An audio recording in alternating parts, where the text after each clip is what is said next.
নদিয়ার শান্তিপুর বিধানসভার অন্তর্গত প্রত্যেকটি বিদ্যালয়ের মাধ্যমিক এবং উচ্চ মাধ্যমিক কৃতী ছাত্রছাত্রীদের বিশেষভাবে সংবর্ধনা অনুষ্ঠান অনুষ্ঠিত হল নদিয়ার শান্তিপুর পাবলিক লাইব্রেরির প্রাঙ্গণে। মঙ্গলবার দুপুরে এই অনুষ্ঠানে বিশেষ অতিথি হিসেবে উপস্থিত ছিলেন শান্তিপুর বিধানসভার তৃণমূল বিধায়ক ব্রজকিশোর গোস্বামী, শান্তিপুর পৌরসভার chairman Subrata Ghosh, vice chairman Kaushik Pramanik. এছাড়াও উপস্থিত ছিলেন বিশিষ্টজন থেকে শুরু করে একাধিক বিদ্যালয়ের শিক্ষক শিক্ষিকা। জানা যায়, শান্তিপুর বিধানসভার প্রত্যেকটি বিদ্যালয়ের প্রায় 132 জন কৃতী ছাত্রছাত্রীকে সংবর্ধনা দেওয়া হয়।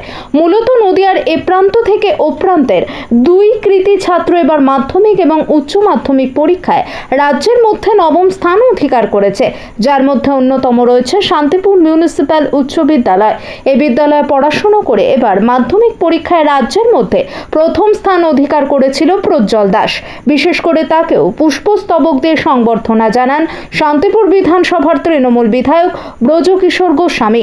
যদিও এই সংবর্ধনা অনুষ্ঠানে সাধারণ মানুষের উপস্থিতি ছিল চোখে পড়ার মতন, তবে কৃতী ছাত্রছাত্রীদের অভিভাবকরাও এই অনুষ্ঠানকে ঘিরে আনন্দ উল্লাসে মেতে ওঠেন।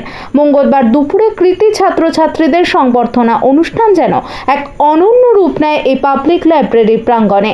নদিয়া থেকে জগন্নাথ মণ্ডলের রিপোর্ট, সানভি নিউজ বাংলা, মানুষের সাথে মানুষের পাশে। এই বিধানসভা এরিয়ায় আজকে স্কুল ছাত্রছাত্রীদের যে সম্বোধনা কেমন করলেন, কি বলবেন, কি বার্তা দিতে চাইছেন ছাত্রছাত্রী? বিগত 3 বছর ধরেই করা হচ্ছে, তাতে ছাত্রছাত্রীরা উৎসাহিত হয়, এটাই সব থেকে বেশি আনন্দের। প্রত্যেক স্কুলের ফার্স্ট সেকেন্ড থার্ড মাধ্যমিক এবং উচ্চ মাধ্যমিক এটা মাননীয় মুখ্যমন্ত্রীর অনুপ্রেরণায় আমরা দিয়ে থাকি। আগামী দিনে কি আরো চাইছেন? আমি শান্তিপুর থেকে এবার নবম স্থান অধিকার করেছে রাজ্যের মধ্যে। আমরা চাইবো যে এবার যেন প্রথম স্থান একবার আমরা অধিকার করি।